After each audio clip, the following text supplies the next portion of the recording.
کہ ہم لوگوں نے ساتھ جانا ہے. اس کی ایک بہن سڑک کے اس پار، وہ بھی وہیں پر اس نے نماز پڑھی. آپ کو پتا ہے مرد کا اور ہوتا ہے، عورتوں کی جگہ اور ہوتی ہے عید کی نماز کی.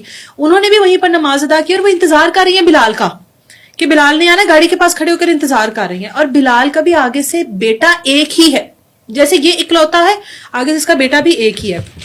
مار دیا، پکڑے گئے. اب وہ بتاتے ہیں کہ آج سے کچھ عرصہ پہلے بلال کا ایک دوست تھا ابو بکر، اس نے بلال سے گاڑی مانگی تھی آ کر. ٹھیک ہے، جب اس نے بلال سے گاڑی مانگی، بلال نے اس کو دے دی.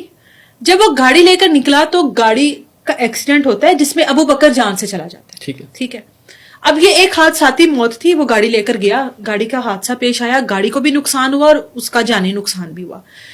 اب یہ حادثاتی موت تھی، اس کو ابو بکر کے گھر والوں نے قتل قرار دیا. انہوں نے کہا کہ ہمارے بیٹے کو بلال نے مار دیا. ٹھیک ہے، اس کے بعد بلال پر ایف آئی آر بھی ہوئی، بلال پر ایف آئی آر کروائی گئی. لیکن جب پولیس نے اپنی پوری انویسٹیگیشن کی تو اس کے بعد بلال کو بالکل اس میں گناہ گار نہیں قرار دیا، بے گناہ قرار دیا گیا کہ یہ ایک حادثاتی موت تھی. اس کے بعد پراپر ان کی پنچایت بیٹھی اور پنچایت میں حلفاً صلح ہوئی ان لوگوں کی. ٹھیک ہے، بلال اس کے بعد ریلیکس ہو گیا کہ بھائی ٹھیک ہے اب تو مطلب کوئی معاملہ نہیں. اس سے پہلے بلال کو دھمکاتے بھی تھے، سب کچھ کرتے تھے. اس کے بعد جب بلال ریلیکس ہو گیا تو پھر بھی ان کے دلوں میں یہ چیز تھی. انہوں نے عید کے دن عید کی نماز کا فائدہ اٹھاتے ہوئے عید والے دن ان کی خوشیوں کو ماتم میں تبدیل کیا اور اس کے بعد وہاں پر للکارے مارے کہ ہاں ہم لوگوں نے کر دیا، ہم لوگوں نے کر دیا.